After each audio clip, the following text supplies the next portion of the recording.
Today on the grid, it is printing Q&A day, and we've got some very special guests that are joining us.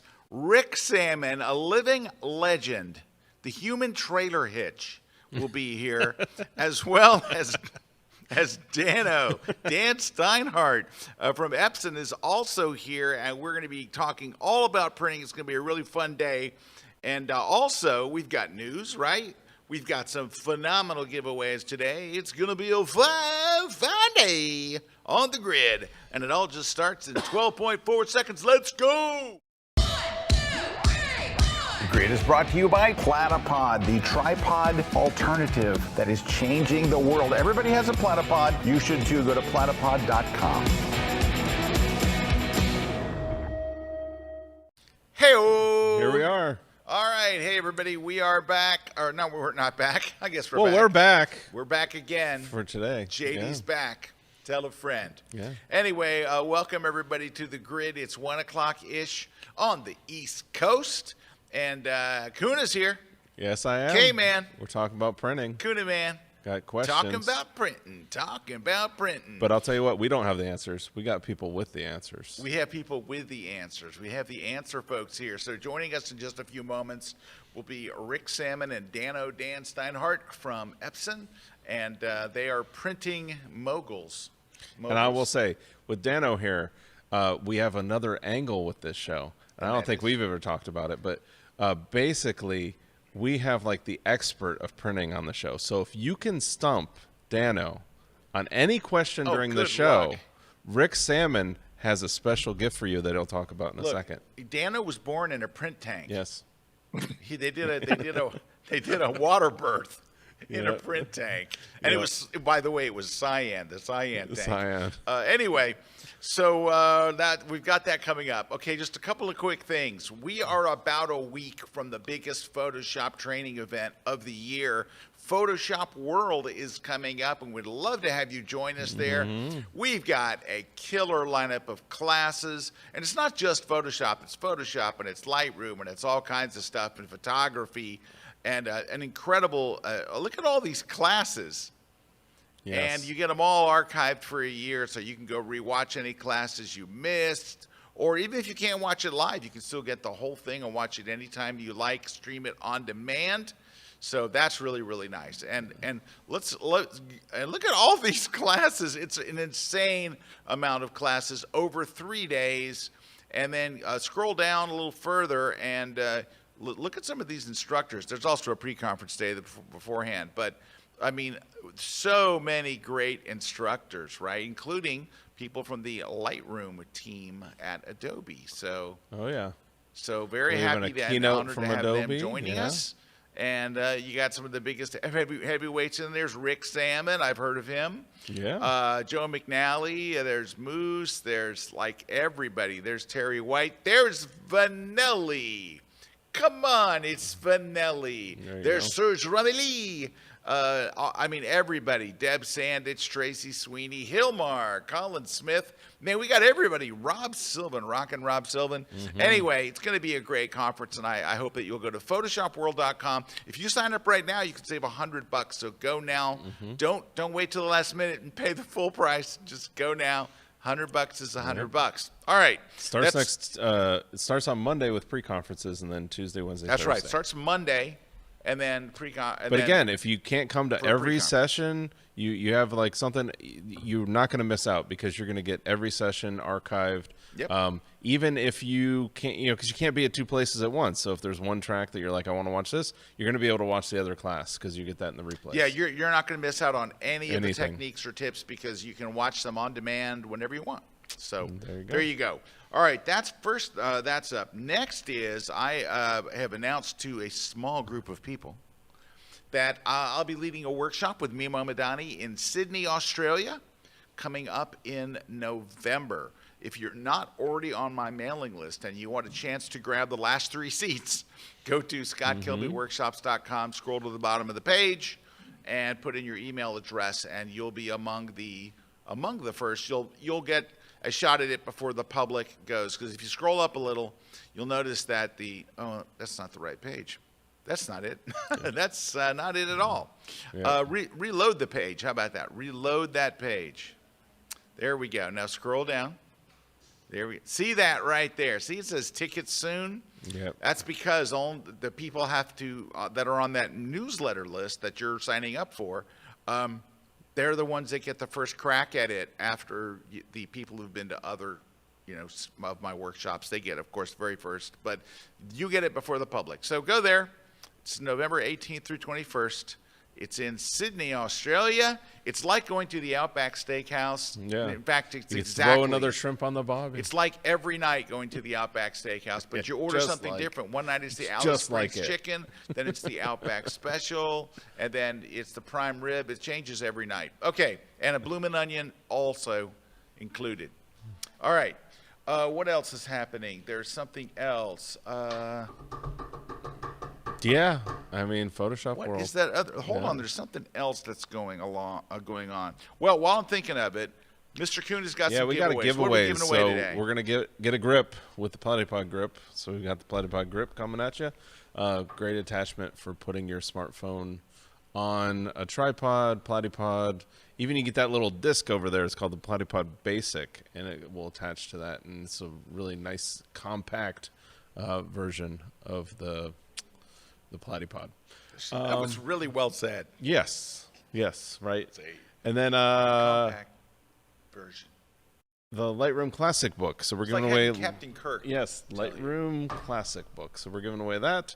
You can get this over on Amazon, but somebody's going to win it today. And speaking of books, we're also giving away a copy of the Night Photography book. Wait, stop. So we got Who wrote that. that book? Some guy, right? Mr. Kuna's first book out right now. You can It's get it in now. stock at It's in Amazon, or you stock can now. hopefully maybe win it today. Yeah. If you're into astrophotography, night photography, Milky Ways, all that stuff, Erik's book is Yep. just a killer book, Yeah, and it's out come over right to the dark now. side, because that's what I thought. You could have it tomorrow. Dark side. You could have Kuna's book tomorrow. There you go. I knew there was one more thing. It's the Worldwide Photo Walk. We announced this Yeah. year's Worldwide Photo Walk, which is happening in the first weekend of October, October 4th. Go and check it out. If you've never done a photo walk, it is a social event. We do it in cities all over the world, all on the same day, on that Saturday. So find a photo walk near you, and there's 124 walks already organized. Yeah, it And just so started find last a week. walk near you and jump on and start walking. Now, if there isn't a walk in your area, you know what you can do? You a can walk. lead a walk. Yeah, you can. And all you got to do is sign up to be a walk leader, and then you can set up where you're going to meet, where Yep. you guys are going to end, There you go. and there you go. Like that. All right. All right. We're giving away a copy of On One No Noise 2020. Well, it's not even, it's just On One No Noise AI now. So it's there just you On go. One Noise AI. You're going to get that. And then V-Flat from V-Flat World. We're giving away one of those. That's for U.S. shipping only. You just got to have a U.S. shipping address for that. But you can win a 10% off discount by using the code Kelby10 at checkout. And that's a winner. Everybody's a winner for that one. So we've got that. So that's what we have for prizes today. Yeah. How do they enter? Well, it's really easy. All they got to do is leave us a comment. And I tell you how you could tell us what you'd like to win, but how your odds will go way up on today's show is by asking print questions. And I can tell you that Rick will have a bonus gift for anybody that can stump Dano today. Anybody who can stump Dano with Nobody's a print gonna question. stump Dano. I'm looking forward to it. Somebody out there is going to have He's something. the crown prince of printing. We're All going to right. see. So without further ado, standing by, we have both Rick and Dano. Hey guys, welcome to the show. Hey, it's great to be back. Hello. Hey. Hello. Look at that shirt, Rick. That is gorgeous. I was. Thank you very much. Amazon, $18. I told Christina I always get dressed up for KelbyOne because Tommy Emmanuel says dress up and show up. That's half the battle. Yep, Yeah, there you you look go. great. You look great. It's a- And it's Dano, a you look signature, like you Rick. always look. You look like Dano.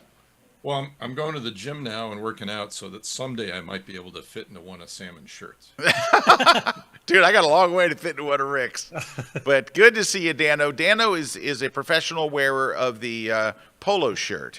Yeah. And so I don't think I've ever seen Dan in anything else but polo shirt. But that's okay, because I usually see Dano at a trade show, and the polo shirt usually says Epson in the corner there. I saw him half naked in the swimming pool in Oldsmar at the award-winning Comfort Inn. Hilton Garden Inn, I think, is the Hilton Garden Inn. Hilton Garden Inn, yeah. All right. Well, anyway, glad to see you guys, and we're taking questions from everybody. If you have any questions about printing, and if you get stuck on a Lightroom one, I might be able to help you, because I do my printing out of Lightroom. I abandoned printing out of Photoshop many, many, many years ago, because I think one of the best things about Lightroom Classic is the printing module. I hate printing out of Photoshop. I didn't like it when there was no Lightroom, but I fell in love with Lightroom's printing. It's very, very easy, and you can do a lot of fun things. I have a number of courses on KelbyOne where I take you through the whole printing process all in Lightroom from beginning to end. And I have all kinds of stuff for you there. All right. Let's see what else I wanted to mention now that you guys are here. All right. I got a question for Dano. Yeah, go for it. Dano, what's the hot Epson printer right now? What's the printer ever been? I mean, there's always one that's being stolen. No, I mean, I don't mean hot like that. I mean, like, like what is the printer that photographers are? Because I know I have a favorite size. I will tell you, I like 17 by 22 inch prints. That's my favorite size. I don't want a 13 by 19 printer. Those days are gone, Dano. I want a 17 by 22 sheet, and I love that. So you have, of course, I've got the P900 here. But what's the hot printer? Well, the latest announcement, which is literally just a couple of weeks ago, is called the. Now, Epson makes amazing printers. The naming, that's a whole different story. This is the P7370, which is 24 inches wide, which is a lot bigger than 17 inches, and also a 44-inch version. Those use the same ink set as the P5370, another wonderful name. Yes. But those ink sets have proven over time to be ideal for photographers. There's an even wider gamut ink set you'll find in the P9570. But that adds orange and green, and that's really for people doing pre-press proofing, CMYK, trying to hit certain spot colors. They're not needed for the majority of photography, but of course, tell the photographer he doesn't need something and he's got to have it. But these new printers are really designed for photography. Okay. So, go ahead, Rick. No, I'm loving my P900. Like you, I'm with you, Scott. 17 by 22. This is where it's at, right? Oh, I love that size. Yeah, that's where it's at. This is an iPhone picture, by the way. Wow, it looks great. Yeah. Thank you. Come visit. That's our pond. Now, I'll take you out of my boat. It's a rowboat, but I'll take you out. Just to say that I'm doing some 13 by 19s just because it's easier to hold, on web. There you go. And this is iPhone last week from the top of my car. It was a nice day here. Mm-hmm. Oh, that's a cool idea. From the top of his car. Reflection, yeah. Yeah, that's nice. And you can very easily now print from an iPhone. Oh, yeah. Now, did you do anything to up-res, either of you guys? Did you do anything to up-res your iPhone pictures, or did you do them at their native resolution? I do them at the native, but I shoot the RAW. Oh, you're shooting 48 megapixels there, Rick? All right, Dano? I did it both ways just because I wanted to understand what the differences were. And it's really about size. Yeah. 13 by 19, native was fine. 1722, kind of on the edge. I was starting to see some artifacting. But I was making some stuff that was 44 inches wide. I up-resed it. Shocking how good it was. It is shocking. It's pleasantly shocking, right? All right, what are you using to up-res, Dano? Yeah. I'm using Photo AI. It's just, I know Gigapixel AI is a separate app, but the Photo AI up-res, just their upscaling is just really works for me. Wow, great. I'm using the on-one resize AI. Yeah, that's what I use. That's what do you use there? Yeah, we're using it's amazing how easy.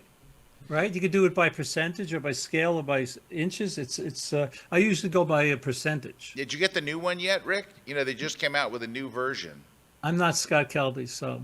No, you probably just have to go to log in and get it. Yeah, right. It's update. terrific. Yeah. It's like a whole nother level, Rick. Yeah.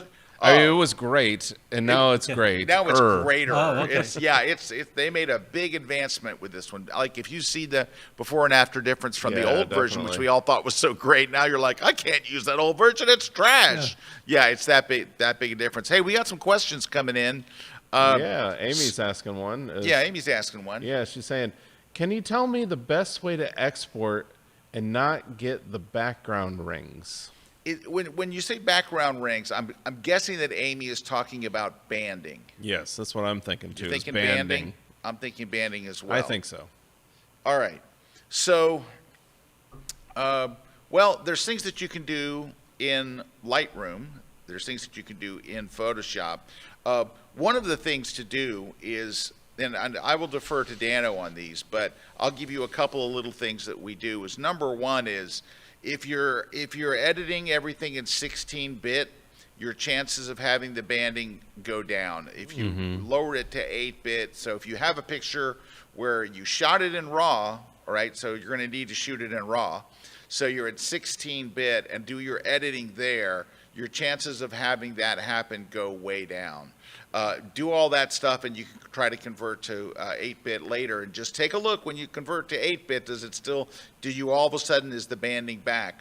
The other thing you can do is try to hide the banding, and I've done a number of different schemes that I have on KelbyOne where I show you either how to add a little bit of noise, like 4 pixels of monochromatic Gaussian noise applied in Photoshop is the only place you can really apply that the way you need to, and it tends to help hide the banding. But Dano, what are your banding tricks? I try to avoid them by, as you said, working 16-bit, and it could also be a color space thing. You know, if you're in ProPhoto RGB, you absolutely have to use 16-bit. I've seen people use 8-bit with ProPhoto RGB, and that will cause all sorts of artifacting and banding. If you got a real problem and it's you're trying to do everything possible, you even consider, this is going to sound a little sacrilegious, convert to sRGB. Sometimes that fixes stuff as a last resort. Well, I mean, Dano, you know, a lot of print labs use sRGB and they use Epson printers.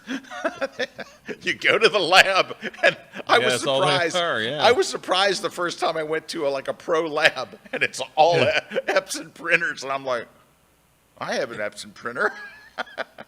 We all know what the S stands for in sRGB. Yes, we won't go there. We won't go there. But all right. So just for you guys who are wondering about what the whole ProPhoto thing is, Lightroom's native color profile is a very wide gamut profile, which is very good for working with color, and it's called ProPhoto RGB. If you take your image over to Photoshop to do something with it, and you want to have the same color space as Lightroom does, so it doesn't convert it, right? So it doesn't convert it to maybe sRGB or Adobe RGB or whatever you have it in. So what we recommend is to go to Photoshop and go under the Edit menu to Color Settings and set your color space also to ProPhoto RGB. So if you round trip from Lightroom over to Photoshop, do something. Can you show people that? Oh, I don't know if they can see my computer. I just got a message from the control room that they were having a hard time seeing my computer. Yeah, because because I know we both have it set up that way. So give me just a second to find an image, and I'll show you what I'm talking about. Is this an image? Nope. Hang on. I got to find an image. All right, here's an image. Nah, that's not the image I wanted. Hang on. Sorry, I wasn't prepared for this moment. That is, there we go. Here's an image. All right. There's an image. So if you go in Photoshop, and here's, because you can't change it in Lightroom, right? In Lightroom, you're always going to be in ProPhoto. Right. It's just when you leave Lightroom, you have the option, and we're going to go under the Edit menu, and we're going to go right here to Color Settings. And what you're going to do in Photoshop, and I want to make this clear, we're in Photoshop. You're going to go here, and you're going to change your working space from sRGB to ProPhoto RGB. That way, when you bop back and forth between Lightroom and Photoshop, you have a consistent color love life. So that's pretty much it. Yep. All right, guys, we have to take a quick break. We see your questions and shout-outs coming in, so thanks. And stick around. We will be right back. We got Dano. We got Rick. That's all a person needs is Dano and Rick. And maybe some bread or some cheese. And bread and cheese and Rick and Dano. What is Photoshop World? Photoshop World is the ultimate 3-day online creative event for photographers, designers, and digital artists. With over 45 sessions taught by the world's leading Photoshop, Lightroom, and photography instructors. From jaw-dropping edits to industry secrets, this is where your skills go pro and get inspired to push your creativity further than ever before. Register at photoshopworld.com. You know, you are about to experience the best thing any traveling photographer ever can, and that is insider tips, tricks, all the information that you need if you're thinking about going to Boston. The guy's name is John Dukes. He's been there a bunch of times, and you're about to see visual proof of an amazing trip to Boston. Thank you, Larry. Yeah, I want to invite you on a journey through Beantown, Boston, Massachusetts. We're going to have so much fun with this class, and you will too. You will come prepared, ready to bring your camera, ready to come back with shots, not Instagram shots, but shots that you'll be proud of, shots that you'll be able to show people when you get back and go, look, I captured this when I was there. We're going to talk about gear. We're going to talk about composition. We're going to talk about how to remove people from your shots that you don't want in there. You will see fantastic places, and one of my favorite things about John's classes is all the hidden places. Those places that you don't know about. You're going to learn that and so much more, and it's only at KelbyOne.com.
This segment of The Grid is brought to you by Canon.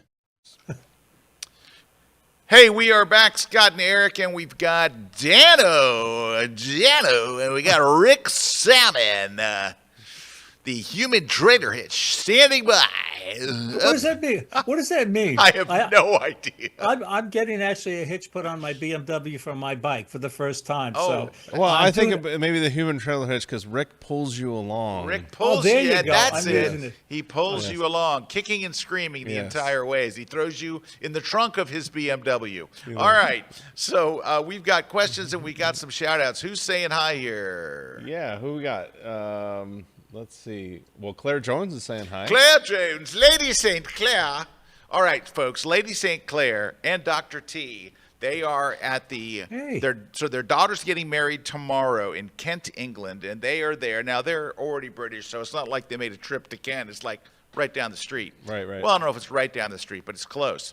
Anyway, Lady St. Clair and Dr. T, their daughter Becca is having her wedding tomorrow in Kent, and it's the evening before the big day because it's 6 or 7 hours or 12 hours ahead. No, they're like 5 hours ahead. So, Claire, we wish Becca a wonderful wedding day. Hope you guys have a lot of fun. Give our love to Dr. T. Oh, yeah. All right, who else is here? Joining us. Hey, Scott, could my wife is British, and I was married in Kent. You were married in Kent? Bradburn. Well, that's a Wow. that's a good sign. That's a good sign, I think. Married in Kent, and they named cigarettes after that. So that has to be good. All right. Yeah, and then we got Engels joining us all the way from South Africa. Yeah. Ken saying hi from Texas. Then we got South Carolina checking in. Good Day from South Carolina is their name. And then Allison and Jeremy saying hi from a wet UK. So wait, are Allison and Jeremy driving to Kent for the wedding? Probably not. Well, Okay, maybe, who knows? can I say something? Can I butt in, interrupt as usual? Yeah. Allison, those guys, they were in Antarctica with me. No, they were in Greenland on one of these great trips that I go on. They're amazing photographers. Yeah, I got to tell you, we don't really like them. They're from another place, and so. No, they're really good. They're really fun people. Susan, they're I enjoyed. not. They treated us to a bottle of champagne because it was our anniversary of Susan's birthday or something like that. Yeah, really sweet. Jeremy's insufferable. Just the worst. Well, the worst is when Jeremy's taking better pictures than Allison. Oh, I know. I hate it when Jeremy outshoots Allison. It's so embarrassing. It's the worst. But they start fighting. It's very you can't even be around them. There was a contest on the ship, and Allison won the contest with the pictures. No, I'm not surprised. We love them, and they're both great photographers in their own right, and they're super nice people, and they're relatively friendly considering that they're from a very wet UK. Yeah. Hey, I'm going to interrupt for a second. So today is my 36th wedding anniversary. Wow. Happy anniversary. Thank you. Married 36 years today, and my wife and I are going to go have a special dinner tonight at Rick Sammon's house. Rick's not there, so we have to break in. It's no big deal. I'm a few days away from security is very low level. It's like anybody can get in, squirrels, whatever. But yeah, I'm excited. 36 years, and it goes by so fast. Yep. It does, man. Yeah, and when you have a great partner like I do, it's just the whole thing is like I feel like we just got married. I can't believe how fast it's gone. So here's to 14 more, so I can get to 50 years, and then at that point, I'll probably leave and go find somebody younger. We're 50. Susan and I are 50. I want to wait till I'm in my 80s and then just. I know. You guys are starting to show the age there. I'm about to hit 22 years. That's 22 years. That's you mean 22? Good. He looks 22 years old. Yeah, right? I know. No, he's baby Kuna. When he gets rid of his beard and stuff, really bad. He's baby Kuna, really 100%. You wouldn't think he could drive a car yet. Yep. All right, back to some printing questions. Yeah, Marianne's asking, printing question. How do you decide what to make a print with, i.e., metal, canvas, acrylic, etc., etc.? But since we have Dano here, and Dano's not going to say, put a piece of metal through your Epson. Here, just shave off some of this side of a car. So Dano, this is a question I get asked a lot. And I try to give people an idea of, for this. But I don't think that for a lot of people think about it has a lot to do with the subject of your photo, right? It has a lot to do with it. But Dano, can you give us some guidance on how to pick the right paper for your job? Yeah, because there's different glosses and all that stuff. I like every question we ask Dano, he laughs. Like it's either we've asked the stupidest question ever. Like whenever you ask, he's like, idiots, morons. This is one of those. The beauty about inkjet printing is you have all these amazing choices from different papers and different technologies and printing on metal. The agony of inkjet printing is you have all these amazing choices. So if you're doing your own printing, you're going to be restricted to papers, or if you're working with a lab, they may be able to do printing on metal, which is a dye sublimation process for the most part. Many people look for that recipe. What is it? If I do a portrait, it's got to be this, it's got to be this. The first thing is there's no right or wrong answers. So don't let anyone tell you, you must do this, you must do that. The best way to do this, in my experience, has been to, if you're doing your own printing, just get sample packs of different kinds of papers to determine if you're a person that likes a glossy, gutsy photographic look or a more painterly fine art look. And also don't get hung up on the terms. technically, fine art means it's matte, technically, but you can print it on anything. Metal in particular, which I love, a brand name you may be familiar with is Chromolux, a dye sub processing. Again, find an image that I found that looks great, high gloss types of surfaces. Although, of course, there are now matte types of metals. And then the only way to really tell is to make some sample prints and maybe make some small ones to really get a sense of what it is. And then the other thing is, how will these prints be viewed? How will they be displayed? I recently printed, because I had one of the few beta printers, this printer I mentioned earlier, for a show that's opening tonight in Los Angeles. And if you know what the lighting conditions are going to be, where this print's going to be, that can also determine how things could look. Maybe you want to go with a matte paper because you want to frame it, or you're not even framing it, just putting it up and you want the reflections. So it's a decision tree. We talk about it in greater length in the course. So it's sample papers, what kind of photographer are you, and then find those 2 or 3 papers that are really right for you and work with those things. But if you buy all sorts of different papers and you want to make sure you want to have 20 different images and 20 different papers, it'll make you crazy and you'll stop printing. Don't do that. Find those 2 or 3.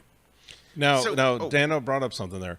What are you talking about, a course? What course are we talking about? Yeah, here? what is this course you and Rick have referred to?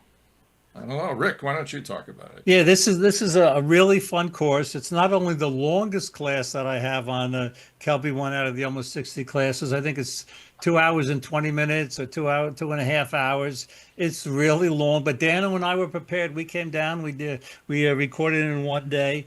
Here and it is, right there. There it is. It's created. It's 2 hours, 14 minutes, and 31 seconds. Exactly. Yes, that 31 seconds was the killer at the end. Yeah. Oh, it is. But it's called creating exhibition quality prints.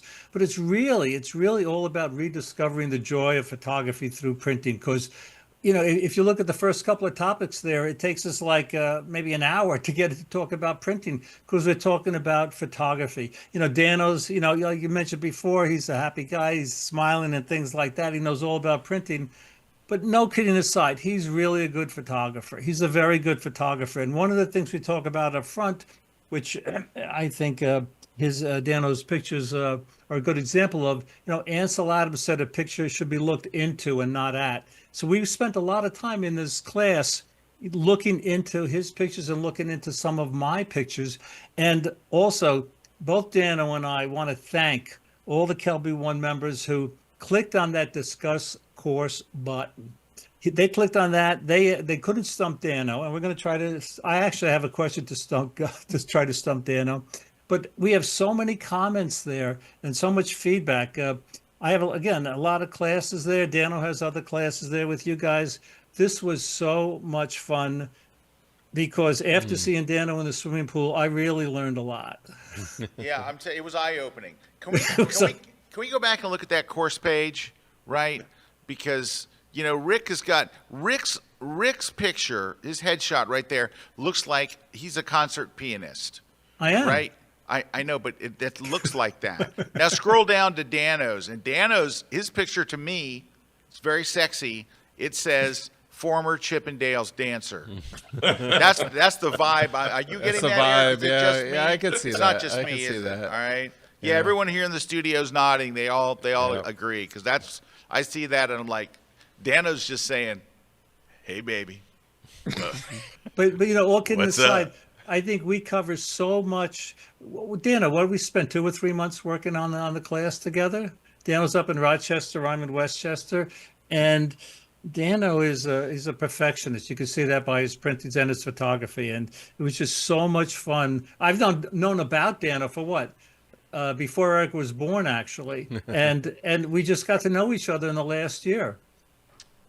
Have you really? No, everybody knows Dano. No, I knew of him. We say hi at trade shows, but Yeah. I would say I never talked to him for more than like a minute. Actually, the last time I saw him, I had a nice shirt on at Photoshop World when it was in Orlando, and so it's been a while.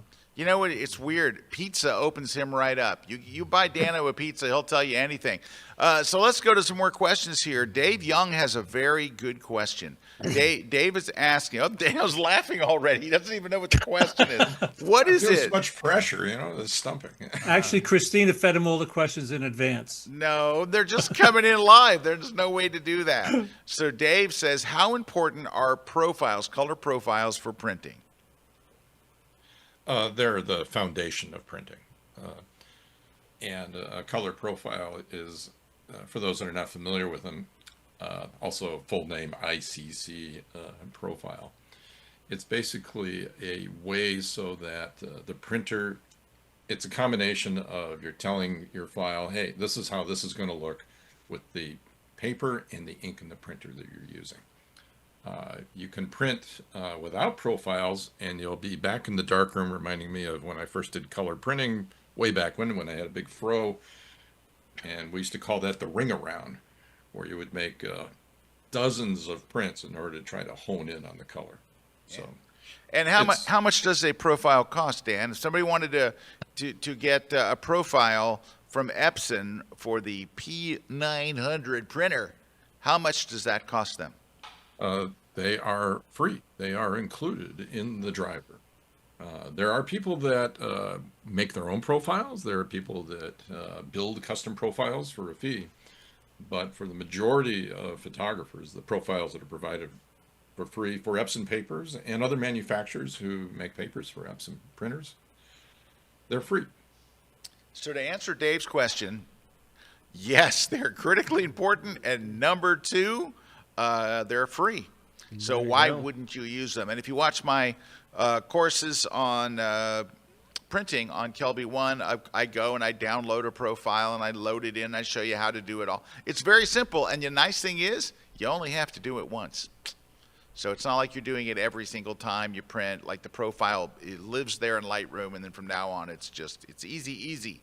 Josh Hill. Yeah, Josh has a question of how long before can your printer sit idle before the ink goes bad?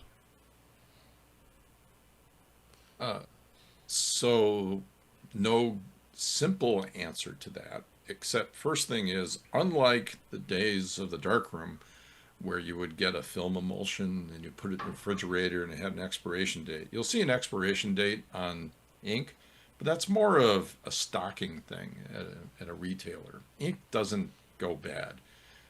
I've seen ink in printers for extended periods of times in the years, and our recommendation is, well, pull the cartridge out, give it a gentle shake, put it back in. It's probably going to be fine. The bigger issue is going to be how the printer is stored and the conditions of temperature and humidity. Now, when we were down in Florida, I was thinking, boy, it must be great to print down here because the humidity is so high, nothing's going to happen. But in where Rick and I live, as we get into the winter months, you run into low humidity because our furnaces kick in. And that can cause some problems with printers. And the recommendation is to increase humidity with a relative, if you have a humidifier. Or what I do, and Rick's probably familiar with these from his previous life, you can get a musical instrument humidifier. Exactly Relatively inexpensive. They look like little green snakes. You fill them with distilled water, and you can put it inside the printer, and that'll minimize a lot of issues. But there's two big warnings here, and it was one of the questions in the discussed question area. Just full disclosure, you absolutely must use distilled water so that you don't put minerals and junk or whatever inside the printer. And you absolutely 100% must remove that humidifier before you turn the phrase on and print. There you go. Good point. Wait, there's something he left out. There's a critical phrase he said in there I don't think we gave enough credence to when he said, take the ink out and gently shake. Yeah. It's gently, because that stuff will come out and go all over, and it's a disaster. I've done it. It doesn't. Just kind of simple motion. Yeah, just like that. Not like this. Right. Like this. Yep. Rick, Yeah, go. that humidifier thing, that's really a good tip. We have a humidifier here, and we had a grand piano, and when we had the grand piano underneath for the soundboard to keep that from cracking, we had one of those, and the distilled water is the key. Dano, I didn't know you knew. Well, I know your son's a great musician, right? My wife plays violin and my son plays guitar, so I know, you know, for the smaller printers, you want a violin humidifier, and for the bigger ones, you want a double bass. There you go. Yeah. See how much. This is why I love Dano. We're learning so much All from right, him. we got to take a break. Yeah, we do. But when we come got back, questions. the questions are rolling in now. So stick around. We'll be right back. Come we on, got Stump Rick Dano. and Dano Stump Dano. doing some wild stuff, weird, wacky stuff. Dano.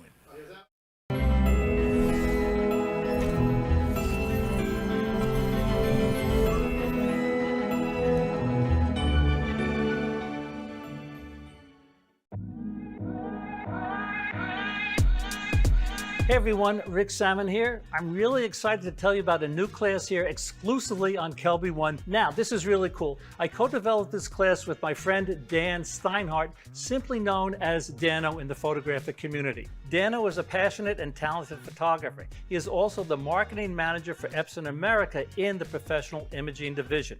Now, in this class, Dano and I cover everything you need to know to print like a pro. We will explore both the technique as well as the philosophy of inkjet printing, including why we print, which includes revealing detail that you may have missed when viewing your photographs on your monitor, choosing the right printer for your type of work, choosing the right paper to convey the mood and feeling of your photograph, and of course in photography, mood matters most. We will cover the basics of printing, including preparing a file for printing, and much more. And speaking of much more, Dano and I think you will really enjoy and learn a lot from the lesson that we call Stump Dano. This is going to be a ton of fun. Now, in this lesson, I asked Dano to answer some technical questions that we feel will help you understand the art and the science behind inkjet printing. After all, the more you know, the more you will think and print like a pro. Throughout the class, we will share some of our favorite photographs along with some photo tips like choosing a creative viewpoint to create an image with impact, and why it's important to look into and not just at a photograph. So, my friends, in effect, this class goes way beyond printing. It's about becoming a better photographer. So, I really hope you can join us on KelbyOne for this new and exciting class.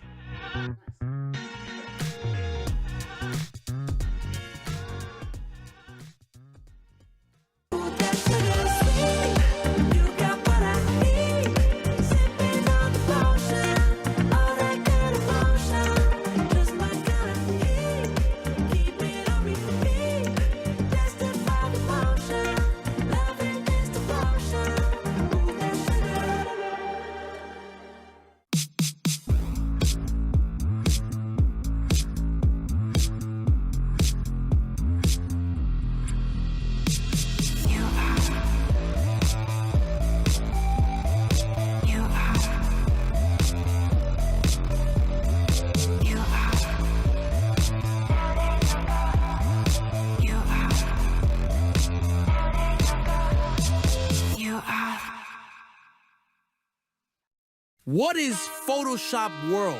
Photoshop World is the ultimate 3-day online creative event for photographers, designers, and digital artists. With over 45 sessions taught by the world's leading Photoshop, Lightroom, and photography instructors.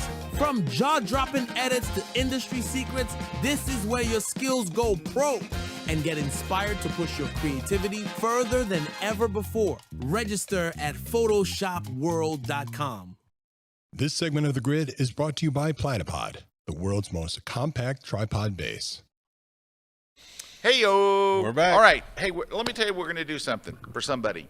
Somebody out there watching the show right now out there in Gridland, go ahead and email me a photo, a high-resolution photo, JPEG. You want a Dropbox or email? Just email me at skelby@kelbyone.com. So it's my first initial and my last name, skelby@kelbyone.com. Send me a picture right now. I've got my Epson P900 is here. I'll print you a 17 by 22 nice print. I'll ship it to you.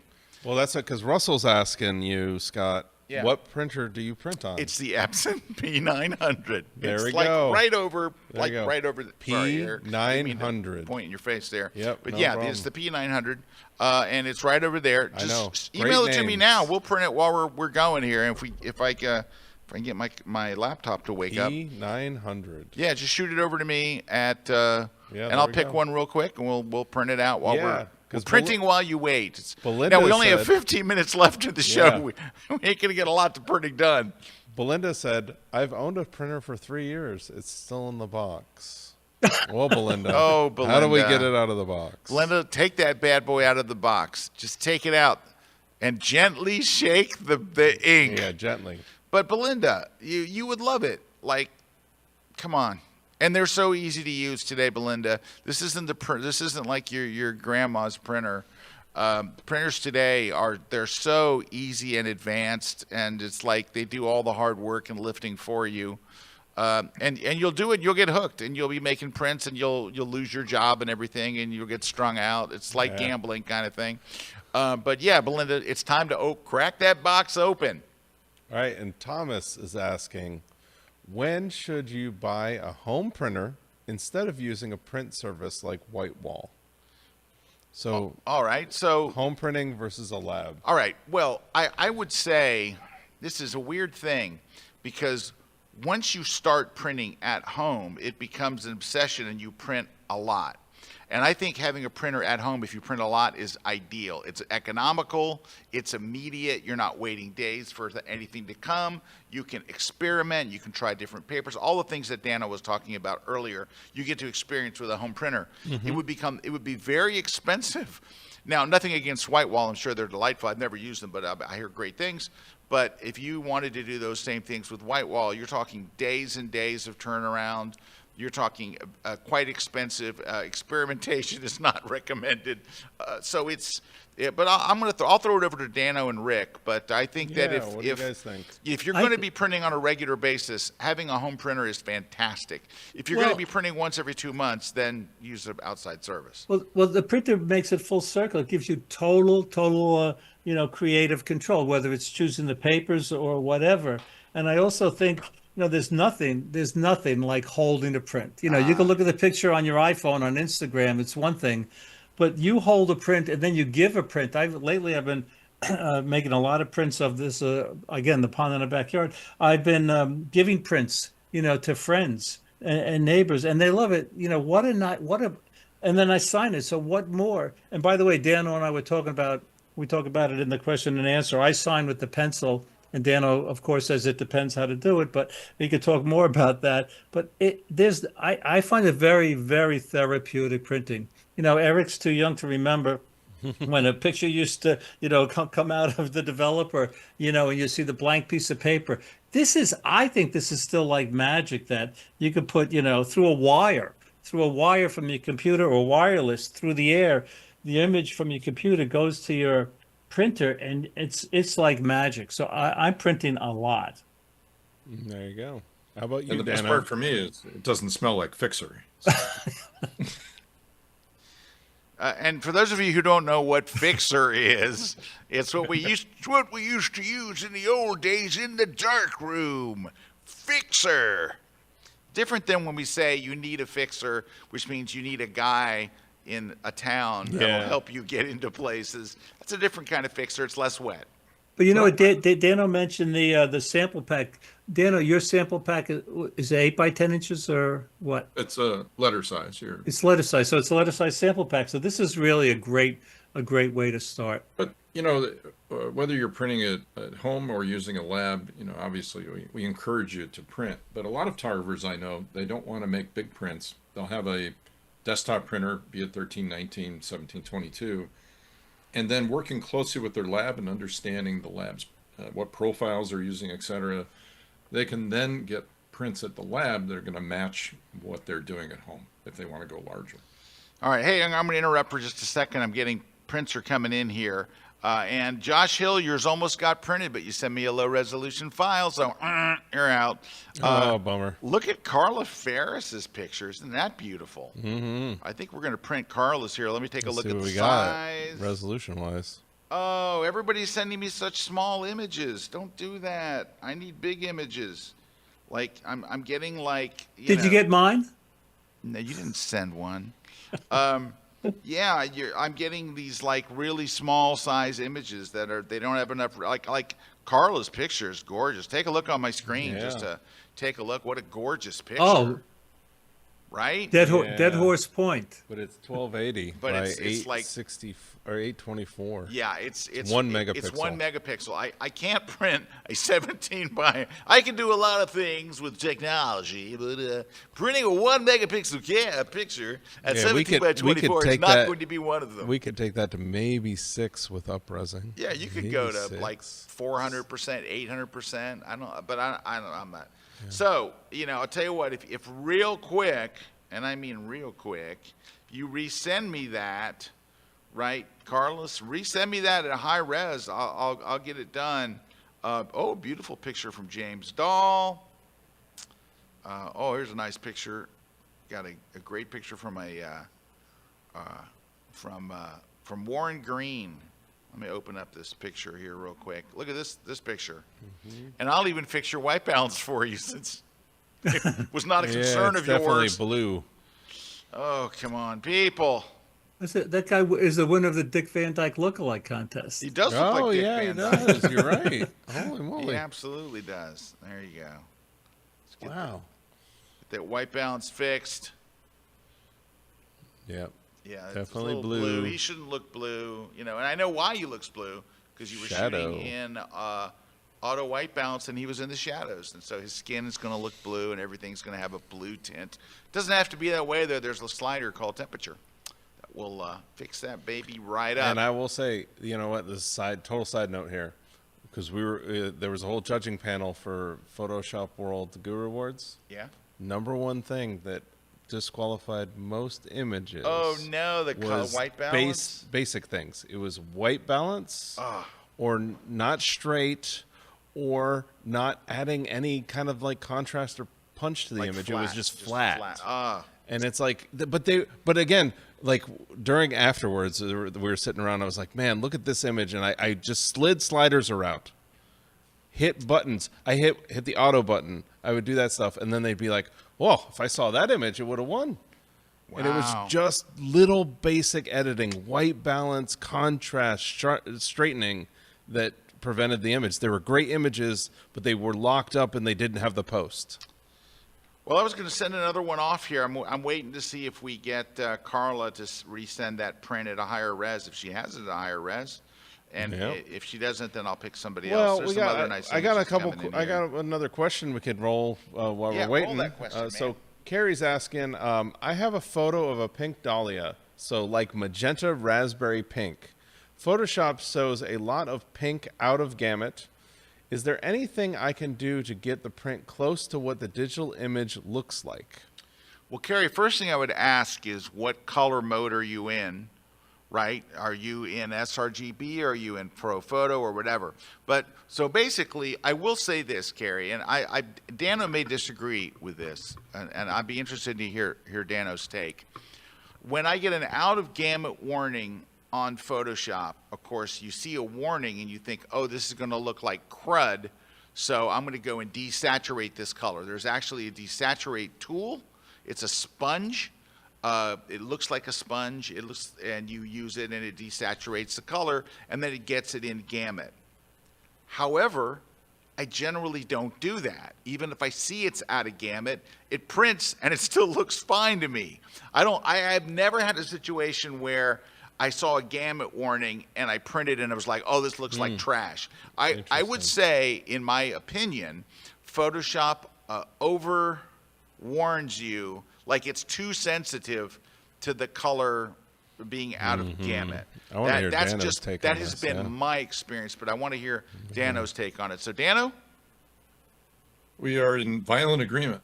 And, violent agreement. I love it. It's best to, the first part of that question didn't answer the question that I had, which was, the monitor. What kind of monitor is it? Is it calibrated or not? What's the brightness setting? All those kinds of things. Whenever, because I'm hearing a WYSIWYG thing. I'm not getting on the print. I'm getting it here. So, you know, what might be going on there? But make the out-of-gamut decision at the last moment before printing with the rendering intent. And you can determine that through soft proofing. But there's a lot of colors that, you know, get that warning, and maybe it won't print perfectly, but it'll print pleasingly, and don't mess with it. Yeah, I would say that's a great way to explain it. Yeah, pleasingly. It would print pleasingly. All right, so I got my image from her. It is bigger.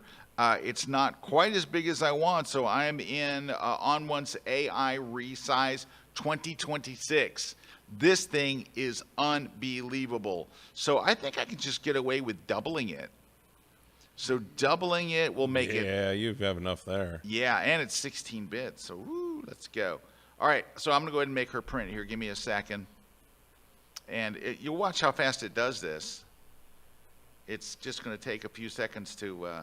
Now, it's slower than the other one, but it's worth the wait, let me tell you. Well, the up-resing does take a little bit. Yeah, up-resing, even in Photoshop, just if you do straight yeah, you're getting Photoshop, like a sensor upgrade. Come yeah, on. you're getting a sensor upgrade. You're getting a I'll bigger wait. camera. I'll wait for the $3,000, $5,000. Hey, while we're waiting, Dano, you mentioned brightness, monitor brightness. You want to share, the #1 mistake people make about their monitor brightness with the grid audience? I was hoping to get the Stump Dano, why are my prints too dark? Yeah, well, okay. Dano, why are my prints too dark? Most of the time, it's because the monitor's too bright, or the viewing environment that you're looking at your monitor is too dark. Okay, Dana, there's no way I'm lowering my printer, my monitor brightness. So what can I do to compensate for that? If you don't want to create a separate profile for printing and email and other things, some people just make an action when they're done with everything, run the action to increase the brightness. No, see, you sound like you're using Photoshop to print, which is crap, Dano. It's crap. Oh, Now look, Dano, I use Photoshop every day. I'm known as the Photoshop guy. What would you do in Lightroom? In Lightroom, there's actually and it was a thing that I begged for so long. All right, the resizing is done, by the way. I begged for so long, and it is an artificial brightness thing. So what it does, Dano, it does not change the brightness of the image. It changes the brightness of just the print. So you can go in there, and in my class, by the way, I show how to do a test print using different brightnesses that you embed into this test. You send it to your printer, and you'll look and you'll know, I need to make this thing 17% or whatever brighter, and then it will look exactly brightness match my screen. It does not affect your original image. It only affects the print. I'll show you where it lives here in just a minute. Let me save this file, and I'm going to show you in just 1 second. Let me pop it in here. Let me get her image rolling. We got to give away some prizes. Give away the prizes. Don't go away, Dano. I'm going to show this, so hang on. Yeah, so prizes. We've got, do we need another break? Are you, we need another break. So we'll do another break, and then when we come back from the break, we'll give away prizes, and then we'll do some printing. I got her image in here, so yeah, I'm good to go. We'll see you back here in in a few minutes. Or two. Don't go away. Right. Don't do anything drastic. Every masterpiece begins with a vision, a spark, a dream. At Photoshop World, you don't just learn tools, you unlock the power to create something unforgettable. Photoshop World 2025, the ultimate Photoshop training event. I'm Richard Burnaby, and I've spent the last 20 years chasing light and life across the wildest corners of the planet. And what I've learned is this: wildlife photography isn't about gear. It's not even about the animals. It's about connection. It's about presence. It's about telling a story that goes beyond the frame. In my new KelbyOne class, I'll show you how to approach wildlife in the field, from anticipating behavior to creating powerful compositions that include the environment, not just the subject. We'll talk gear, light, ethics, and most of all, how to make images that matter. So if you've ever wanted to make wildlife images that feel alive, not just seen, but felt, then this class is for you. Exclusively on KelbyOne.com.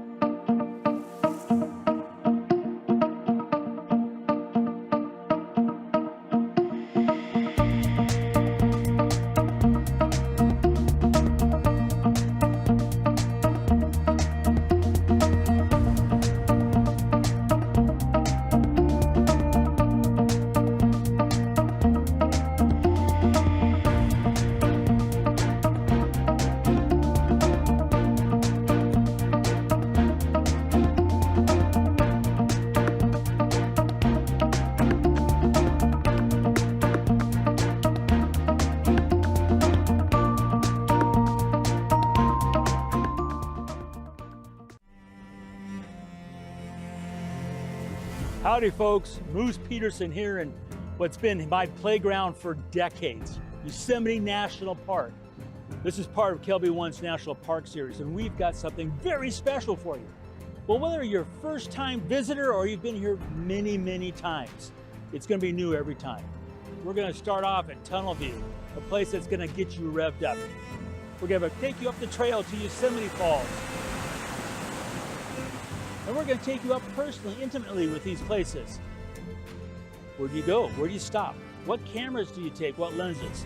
How do you make it really simple and easy, not complex, so you take in all the places here, and that comes through in your photograph, your passion, your love for being outdoors, and of course, Yosemite. So come along. This is going to be a marvelous class for you to get inspired. It's going to be exclusively on KelbyOne. Strap in for Creativity Mountain. 45 plus sessions of full throttle inspiration. Photoshop World 2025, the ultimate Photoshop training event. This segment of The Grid is brought to you by B&H Photo, the professional source since 1973.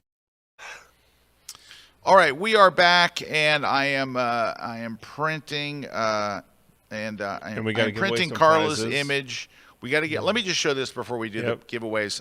Actually, no. Do the giveaways first. Yep. All right. So we're going to give away my night photography book is going to Claudia Baldessera, and then Rory is getting the Lightroom book. Dan Patton is getting the On One No Noise. Dennis Lee is getting the V flat, and then Steve B is winning the Platypod grip. So he's got to email us over at gridprize@kelbyone.com. Verify your information, and then send you out your prize. Okay, so take a look on my screen. And down here under the print job, you will see there is a thing called print adjustment. I'm going to make it bigger here. Hang on. Why isn't it making it bigger? There we go. It's this slider right here. And so what I do is I show in my class basically how to make a 4-up print. So you can try, you know, +5, +10, +15, +20, and you're going to print it out and you're going to hold it up next to your screen, and whichever matches the brightness, because Dano's right, it is the #1 question I would get when I was on tours, people asking me, why do my prints come out dark? Because your monitor's too bright, but nobody wants to turn down their monitor brightness. I mean, we spent all this money and all this technology to have this really bright, and no one wants to work with a dark monitor. I don't blame them, I don't either. But so this is a way where, again, the print adjustment only affects the print, or if you save a JPEG for print, when you turn on that checkbox right here, print adjustment, and dial in the brightness. Now, I've never had to use the contrast setting, but you can increase the contrast if you feel like, based on what your screen is, it looks flat. Getting the contrast out of it, yeah. All right, now I'm going to bring up here the most controversial thing. I want to hear Dano's take on it, because this is as controversial of a thing as we're going to talk about all day. Are you ready, Dano? Okay. Are you going to laugh at my? Are you going to laugh at my comment like you have all the rest? Right. Okay. So I want to talk about monitor calibration.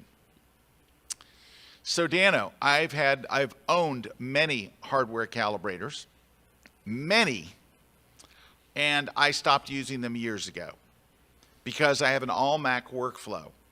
When I print to my Epson or I print to a lab or whatever, I would say that my prints are within 5% of being absolutely dead on the money without any calibration at all. If I look at my image on my screen, on Eric's screen, on Christina's screen, on Jason's screen, it doesn't matter. Mac screens look the same. I talk to so many pros that are printing and they go, I haven't calibrated in 5 years. I haven't calibrated in 9 years. However, that's because all the monitors are the same. It looks the same on your iPad. It looks the same on your phone. It looks the same everywhere you go. However, if you are on a Windows PC, there's absolutely no telling what kind of monitor that you're viewing it on. It could be a matte screen. It could be too red, too green, too blue, too dark, too this, too yellow, whatever. And I always tell people, go to Best Buy and stand in the back of the computer department and look at all the monitors, and not a single two of them look the same. They all look different. If you're on a PC, you absolutely, positively must use a hardware calibrator so your printer excuse me, not your printer, your monitor is a neutral color and doesn't introduce all kinds of color cast because your monitor looks weird. You got to get your monitor to kind of a neutral. But Dano, that's just me as a Mac user speaking. I could not tell somebody with a straight face on a Mac, you need to go buy a hardware calibrator because it's gonna fix everything. In fact, the most common comment I hear, Dano, is they ran the calibrator and it doesn't look any different than before they did it. All right, Dano, I'm tossing it over to you. So what are your thoughts on this? I don't disagree with anything you said. Oh, come on, Dano. I was looking for some controversy, but no. Here's what I see. Agreed with Windows. You must do that. And there's many people that print on Windows, and that's great, but you absolutely need a calibration device. For super critical work, and what I mean by that, if people are in the proofing markets or they're dealing with something called anomalous reflection, even on a Mac, color calibration tools make a lot of sense. But for a lot of things, you're really dealing with luminance, which is the brightness issue. The Lightroom technique, it's working under the hood. You can do it in Photoshop, or you can bring your candelas per meter squared or nits lower. That's just been my experience. People get into trouble when their monitor background has all sorts of colors and streaks and stuff like that. That can fool the eye. So I always make sure that on a Mac, and I'm using a Mac, I put it on the solid color, dark gray. I think it's called Stone. And a lot of people, they have their images on there, or their pets and colors. That can screw up your ability to color correct. And the angle that you're viewing an image, that can affect things. It's primarily brightness versus color on a Mac. Interesting. I'm looking at then the colors here, and I'm looking for, I think that's probably Stone right there. Now, I don't know that that's Stone. That's space gray. That's space gray. That's Stone. There it is. That's a dark gray. I was expecting it to be a lighter gray, but that's Stone for you, Mac. That is not dissimilar from the old 18% gray card. Wow. And we all know where that came from, right? That was the George Eastman looked at the sky in Rochester in the winter and said, "That's it." All right. Well, guys, we have completely run out of time. But thanks for everybody who asked questions today. A special thanks to Dano and Rick for taking the time and for creating such a great class and being in there answering people's questions. So one of the things, if you're not a KelbyOne member, one of the things that you do is when you see the class and you're watching it, there's a button there called Discuss This Course, and it takes you to a forum where people that are actively watching the class, have watched the class, and the instructors are there to all talk about. So sometimes the instructor is the first one that, oh, that was nice. Yeah. That was really good. Because they're not logged in. Oh, you're not logged in. You're not logged in. You're not logged in. You don't get access. People in the control room not logged in. But so anyway, if you go and go there, you're talking with other people that have watched it, and many of them can help you, and if not, the instructor's there as well. And that's for every single course we do on KelbyOne. But Rick, thank you so much, very much for joining us. It's always lovely to have you on the show. Rick's been on many times. Dano, your first time. I think you did pretty good. I think you did well. You didn't laugh at all the questions. You stopped laughing after the first half hour. No one stumped them? Nobody Nobody. stumped him. You're not going to find anybody to stump the Dano. No. But anyway, thank you very much, Dano. So Dano, people that are KelbyOne members have heard your name before, because when we talk about great street photographers, your name always comes up. Always. Every time. You can watch KelbyOne classes, VIP and Inner Circle stuff that we've done, and we go and show your work. So can you tell us where people can go see some of your cool stuff? My Instagram, which is Dano_Steinhardt, STEINHARDT. And we also mentioned that the majority of your photography is done between meetings, right? Between meetings and trade shows and stuff, and traveling and stuff in the airport. Yep. And man, some of my favorite pictures are ones that you've done. You know what's one of my favorite ones, Dano? The young woman standing in front of the subway car with the yellow. She's wearing yellow stockings, and the color of the subway car. It's all just too perfect. It's such a great image. But you've got so many. It's one of those. I shot it in Tokyo, and the trains there are color coded. And Tokyo during the day tends to be a very monochromatic place. And I saw that woman with those yellow stockings, and I started going, wow, and following that, and she's looking over her shoulder, and it was starting to get like, uh-oh, she thinks I'm weird. And then I'd like to say that I made sure that she went up the staircase to the yellow train line. It just happened. And sometimes you get lucky. Yeah. Yep. Well, let me say this about Dano, and he would never say this because Dano is very, very humble about his photography. But one day I was talking with Jay Maisel, and Jay Maisel, when speaking, now Jay Maisel's a living legend of photography. He's the guy we all look up to. Jay, when talking about Dano, says Dano's got it. Yes.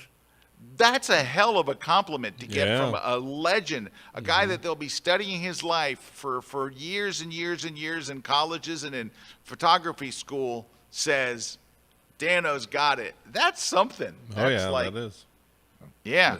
I mean, I've had my doctor say stuff like that. Yeah, you've got it. Yeah, you got it. But I'm like, COVID again? Anyway, but thank you guys both. Thank you for joining us. Thanks to everybody for getting in their printers. Your image is printing, and I will send it out to you, Carla, right? Carla? Yeah. So, and here you can see on my screen. Oh, there. Erik's logged in. You can see. I went and logged in. And then take a look at Erik's screen real quick. What? They don't even have my screen, so it doesn't matter. I'm plugged in, but whatever. Well, you just have to take our word for it. Thank you, guys. Thanks, everybody. Thanks to our crew here and all of our sponsors. Next Wednesday, we will not be broadcasting because next Wednesday, we will be in the Photoshop World going full bore. So we'll hope to see many of you at the Photoshop World Conference. Go to photoshopworld.com and sign up right now. Save $100 and learn from people like Rick Sammon. And we will see you guys next week at Photoshop World. Take care, everybody. Thanks. Stone.